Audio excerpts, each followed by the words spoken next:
प्रतिनिधी अज्जू शेख, सावदा नगर परिषदेत आगामी मतदार यादी विशेष सखोल पुनरीक्षण स्पेशल इंटेन्सिव्ह रिव्हिजन कार्यक्रमाच्या अनुषंगाने नुकतीच एक आढावा बैठक संपन्न झाली। नगराध्यक्षा रेणुका पाटील यांच्या अध्यक्षतेखाली झालेल्या या बैठकीत सहाय्यक मतदार नोंदणी अधिकारी तथा मुख्याधिकारी भूषण वर्मा, नगरसेविका विजया जावळे, सीमा लोखंडे यांच्यासह विविध राजकीय पक्षांचे प्रतिनिधी, मतदार केंद्र प्रतिनिधी, बूथ लेव्हल एजंट्स, स्वयंसेवक आणि मतदार केंद्र अधिकारी, बूथ लेव्हल ऑफिसर्स उपस्थित होते। याप्रसंगी सहाय्यक मतदार नोंदणी अधिकारी यांनी हे अभियान कालमर्यादित असल्याने अर्जांचे वेळेत वाटप करणे, आवश्यक माहिती अचूक भरून घेणे, कागदपत्रांची पडताळणी करणे आणि विहित मुदतीत माहिती ऑनलाईन प्रणालीवर अपलोड करणे या कामांना प्राधान्य देण्याच्या सूचना दिल्या।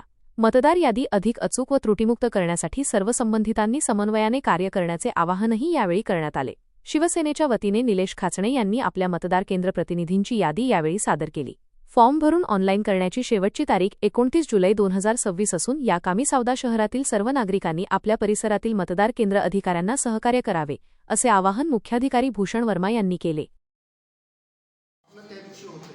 या पद्धतीने ही दिनांकित कार्यक्रम हा फिक्स असतो आणि विविध वेळेवर तो होत असतो। त्याचप्रमाणे आपल्याला SIRचं म्हणजे मतदार यादी सखोल पुनरीक्षणचं जे काम आहे ते आपल्याला पूर्ण करायचं आहे। ही मुदत आपल्याला दिलेली आहे, त्या मुदतीला आता ते काम सुरू झालेलं आहे 30 तारखेपासून। 30 तारखेपासून काम सुरू झालेलं असूनही 30 तारखेला बऱ्याच लोकांचं काम सुरू नव्हतं असं सांगतो। ते काम आपल्या इथं बऱ्यापैकी लोकांनी नंतरच्या काळात काल आणि आज सुरू केलेलं आहे, परंतु पाहिजे तसा त्याला प्रतिसाद आतापर्यंत आलेला नाही।